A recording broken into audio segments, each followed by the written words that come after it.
holy smokes, y'all, can I really just spend a minute working on my real estate business instead of trying to read more legal briefs and figuring out what's going on? If you feel me, give me an amen in the comments and go ahead and share this with a realtor friend, because I want to talk to y'all about a couple of the things that are flying across our desktops right now when you're in real estate.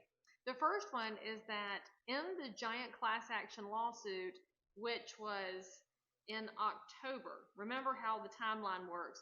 In October, the jury said that the realtors were bad guys, and we got the huge settlement dollars where they charged NAR with 1.8 billion. They trebled it. They went after all the big companies. And then in March, we get the news that there's a proposed settlement. Those rules are going into place right now. Catch the phrase, proposed settlement. We're still operating under something that hasn't yet been finalized. Well, all of that stuff that's going on right now that is structurally changing real estate is scaring the pants off of buyers and agents alike, and sellers really don't know which end is up. Did you notice that the plaintiff from that lawsuit has started his own real estate company? What a coinkydink. And all I want to say to him is, welcome, friend, welcome. When you sold your house, you didn't negotiate in a way that you were happy with your agent. So you agreed to a contract and got your house sold, and then sometime later you called a lawyer and said, this doesn't feel good. And so that very same guy who didn't like that the contract he signed was upheld went after the entire real estate profession. And must I remind y'all again, it is the 5th largest piece of the United States GDP. So little Mr. Angry Seller in Missouri wants to take down the big man. Okay, well, now he's getting into real estate with his new company that's going to be flat fee. It's called Landian, so land and guardian. And all I can say is welcome. Because one of the things that I love about real estate, there are a million different business models. And friend, yours is nothing new. There's been lots of others that have started them, and some have worked and some haven't. It depends on the consumer where you are. It depends on the quality of service. It depends on if the quality matches the price. And what I've noticed in reading about this is that he just came up with this on his own after being the lead plaintiff in the lawsuit. Baby, you didn't come up with this, but that's fine. We welcome you. Maybe you'll make it, maybe you won't. Because one of the secrets about real estate is that it is pretty easy to get in. You can get your license. You can start a brokerage. And I don't know if this young man has a license or if he's just starting a brokerage, because you can do either depending on your state laws.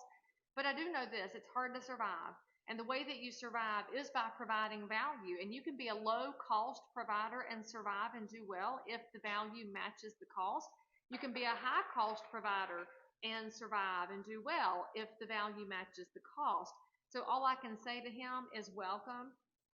And I'm pretty sure he's about to find out that the cost of doing business is significantly higher than what he wants to charge at $49 a showing, because he might not yet know about errors and omissions insurance.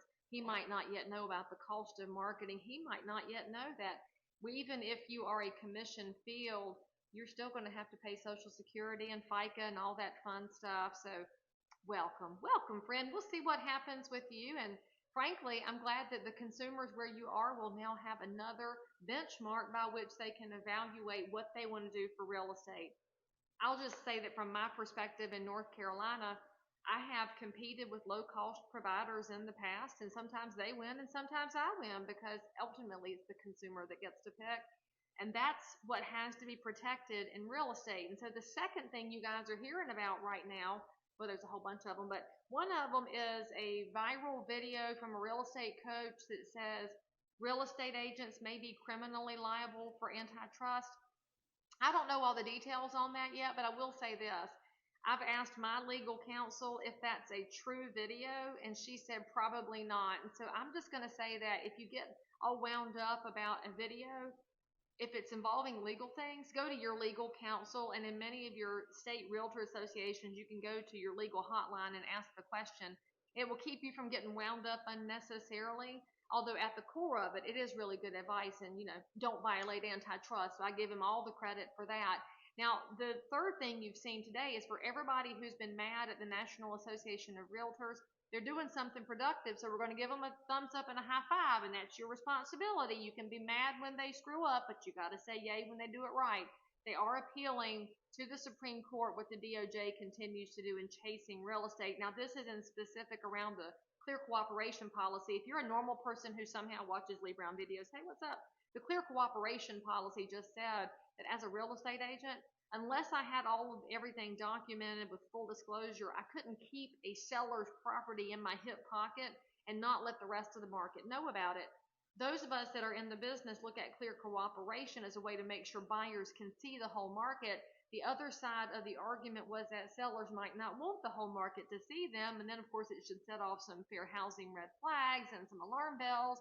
So in general, the idea of clear cooperation was if you're going to be a part of a cooperative system, then you have to cooperate. But that's under fire right now because there are agents and brokers that say that violates their business model. Their business model is to have private listings that nobody knows about except for their besties. We'll see what the Supreme Court says. At a minimum, whether you like the policy or not, let's just be glad that we're taking the real estate battle to the Supreme Court and maybe cooler heads will prevail.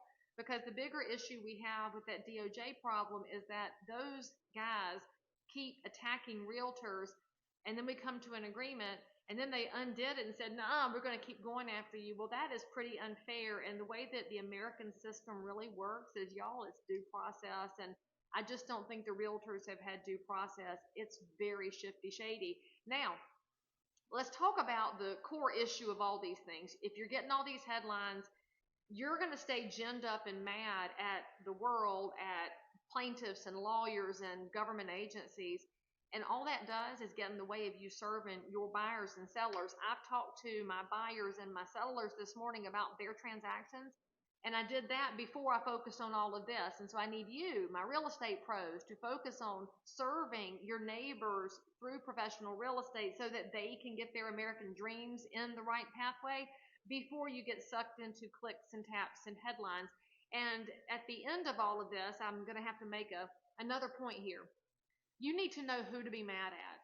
I'm just going to say that being mad at class action lawyers, probably not the most fruitful anger, but I understand it. It's why we should all be asking our elected officials to pursue tort reform in Washington, D.C., which they're not going to do because most of them are lawyers. But if you have a congressional race in your district, why not ask the candidates where they are on tort reform? Ask them if they too realize that that woman spilling coffee on her lap at McDonald's all those years ago has created a nightmare in this country for anything to operate properly.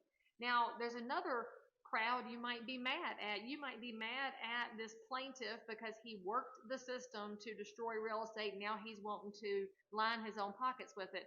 I wouldn't be mad at him. He's operating in the system that we have. And as real estate professionals, we should always welcome a new business model in, because if I'm better than that, I need to show that to the consumer. And if it's better than I am, maybe I'll have to adjust, because that, frankly, is why the free markets work. So let's don't be mad. Let's be focused and be excellent.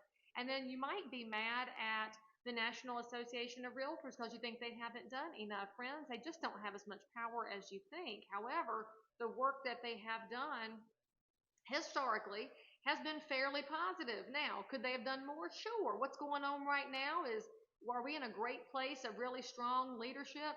Not so much, but I don't think it's because we have bad individuals. I think it's because the organization has what could be called strategic drift. We have lost our way, y'all. The National Association of Realtors, if it will focus with laser beam accuracy on real estate, we could do a whole lot of good. We need to let go of pet projects that have to do with DEI and everything else, because it really sounds good, but it's not going to mean nothing if we have let real estate get away from the American people. And you also got to see that NAR may have lost its way, but is still able to pursue going to the Supreme Court. And so I, for one, am glad that my dues dollars are taking this battle forward. Now, I'll also point out that you should be mad at the DOJ. That's actually an agency to be mad at. And if you wonder what that's got to do with you, you're a voter. We're in an election year right now, and the DOJ is run by the Attorney General, who is appointed by the sitting administration. So the Biden-Harris administration are the ones that gave us Merrick Garland in this particular DOJ. If you don't like this particular DOJ, vote accordingly. I vote on real estate lines primarily. That is my pet issue. Many people are one-issue voters, and I know y'all are going to jump up in the comments now and have your say, and That's fine. I love the First Amendment. I'm not the one trying to censor like some other people are. But you want to pay attention to what's going on and think about what matters to you when you vote. You've got to pick your priorities. I am going to vote for a change in the DOJ. Now, that also means that if you know President Trump or if you know Vice Presidential candidate J.D. Vance, they should call me because I should be their housing guru. Everybody share this with @RealDonaldTrump, and I don't know what J.D. Vance's Twitter handle is, but I really should be the one doing housing all the time. But anyway, you also could be mad at the Consumer Federation of America, that little NGO, which is not funded by anybody trying to be helpful to real estate. They're funded by big banks, and they give money only to the Democratic side of the aisle, and they are a bunch of busybodies trying to destroy everyday working realtors, and they're driving the DOJ's engine. So you can be mad at a government agency, well, not really government, they're kind of government-ish, they're an NGO, they're non-government, but they're not elected, and they still have far more influence and power than you, a tax-paying American citizen, have. So you can be mad at them. That's very righteous anger.